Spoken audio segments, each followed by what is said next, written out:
years about the Clintons' ethics and respect for the rule of law. So it was with some skepticism we greeted promises by Hillary Clinton in 2008 and 2009 to conduct herself accordingly or appropriately with respect to the Foundation as a condition of her being approved as Secretary of State, with some skepticism. At the time, even CNN reported that Bill Clinton's complicated business interests could present future conflicts of interest that result in unneeded headaches for the incoming Commander-in-Chief. And to reassure President Obama and Senators from both parties, Mrs. Clinton agreed to not participate personally and substantially in any particular matter involving specific parties in which the William Clinton Foundation is a party or represents a party. And additionally, the Clintons promised that the President's speeches and business activities would undergo a State Department ethics review, and that the Clinton Foundation would disclose its donors online and agree to significant restrictions on support from foreign governments, neither of which, to be fair, it wasn't required by law, but was contingent on her being confirmed by the Senate. We obviously had zero confidence that these promises would be kept, and we began monitoring the ethics process and filed a Freedom of Information Act request in 2011 to see how that ethics process was being implemented. We were ignored for 2 years by the administration. We sued in 2013 and found something which wasn't terribly surprising to us, but still shocking, that former President Clinton gave 215 speeches and earned $48 million while his wife presided over U.S. foreign policy. Not one of those speeches was deemed a conflict of interest. That also included a consultancy with the controversial Clinton Foundation advisor Doug Band, who ran something called the Teneo Group. That consultancy ended after Teneo was caught up in a failed investment firm known as MF Global. State Department legal advisors approved Bill Clinton's speeches in China, in Russia, Saudi Arabia, Egypt, the UAE, Panama, Turkey, Taiwan, India, the Cayman Islands, and other countries. The speeches, the approvals were routinely copied to Cheryl Mills, Hillary Clinton's senior counsel and chief of staff, who had been a Foundation official, had negotiated the ethics agreement, which raised, again, conflicts of interest issues as to why she was involved in this process at all.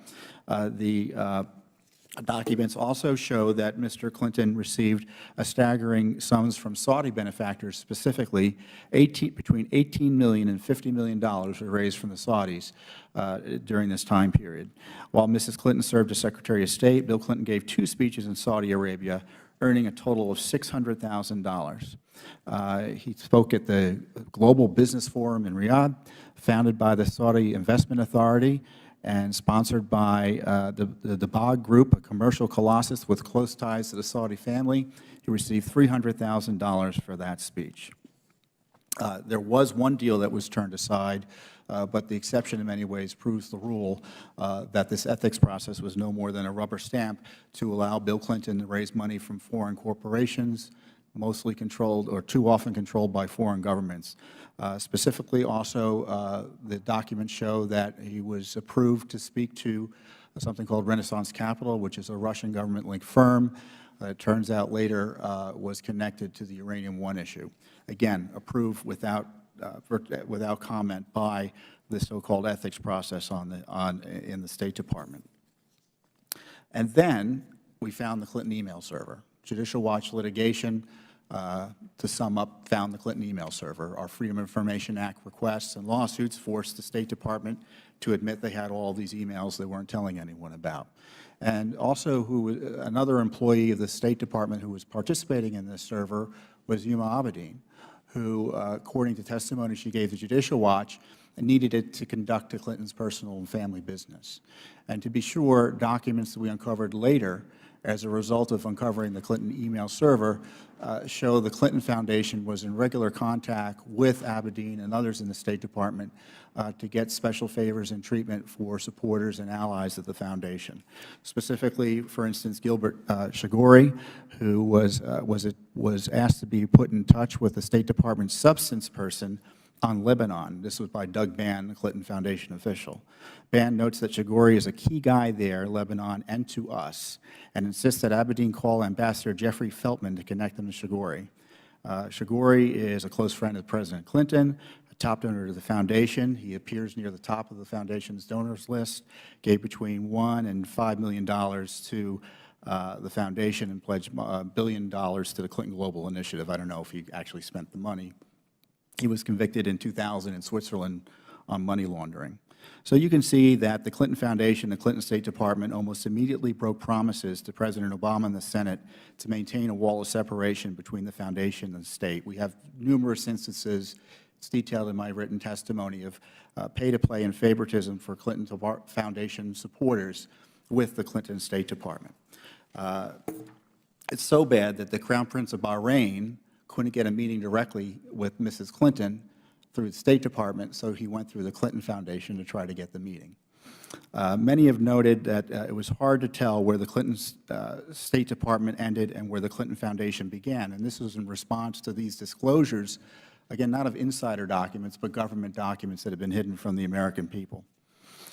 Then there's the Uranium One controversy, and specifically, it was a controversial 2010 Uranium One deal. There were monies that were funneled into the Clinton Foundation by Uranium One interests, specifically Mr. Frank Giestra, and these monies were hidden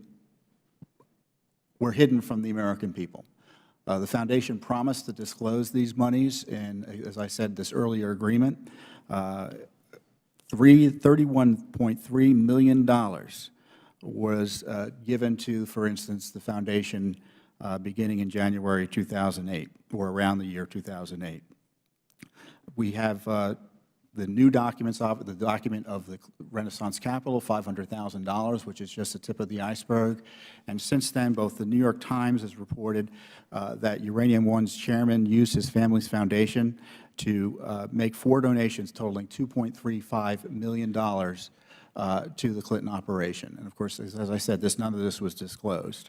And shortly after the Russians announced their intention to acquire this stake in Uranium One, Mr. Clinton received that $500,000 speaking fee from the Renaissance Capital organization. So we're asking for documents for Uranium One. We're getting the proverbial hand to the face from the administration on this. It's unfortunate that even the Trump administration doesn't want to divulge the full truth about this. But there is enough evidence to warrant serious investigations of the Clinton Foundation. And there is evidence that, in addition to this, that the Clinton Foundation investigations that may have been taking place during the